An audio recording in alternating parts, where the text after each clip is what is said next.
marahil ay kilala na ako ng mga sa inyo. Ako ang Lapu-Lapu. Ang magiging na pinuno ng Mactan. Ang pinaka-magiging pinuno at payanin ng Pilipinas. Nalagay ito sa YouTube. Ang lumabas sa mga kalayakot ng Espanya. Sa YouTube. Lumapit ka dito, oh. Lumapit ka Ang dito. Pilipinas ay tagalan sa likas niya. Gaya ng mga pulo, hayop, at siyamang dagat. Kagaya ng kami sa mga ani, tulad ng alay, mga gulay, at mga pruta. Sa madaling salita, ay napakagana, pahilig, payapa, ang Pilipinas mo. Ang biglang dumating, ito mong malalaking sasakyang pagdagat. Nalulan ang mga isip ng tao. Nung una yung akala namin ay mga ordinaryo, mga malakal lamang sila. Ngunit, nang sila'y malapit ng bumaba, nakita namin ang mga armal sa kanilang bangko.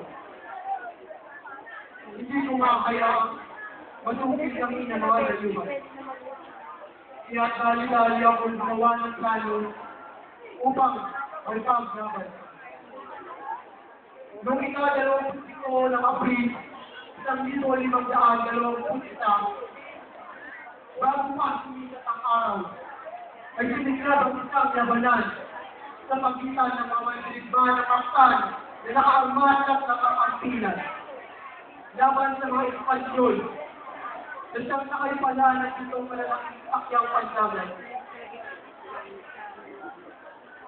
Dito makikita natin ang lakas ng Pilipino, ang tapang.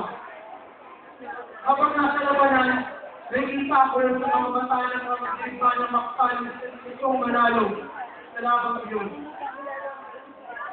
Pag-akiper, ikaatoon, yan ang nakikita ko habang lumilingon.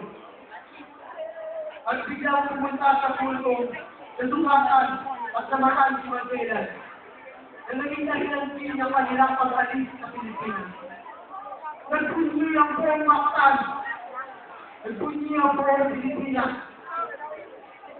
Matapos manalo sa labang iyon, nanumbali ang mapayapa at tahimik sa Pilipinas. Mabuhay ang Mactan! Mabuhay ang mga Pilipino! Mabuhay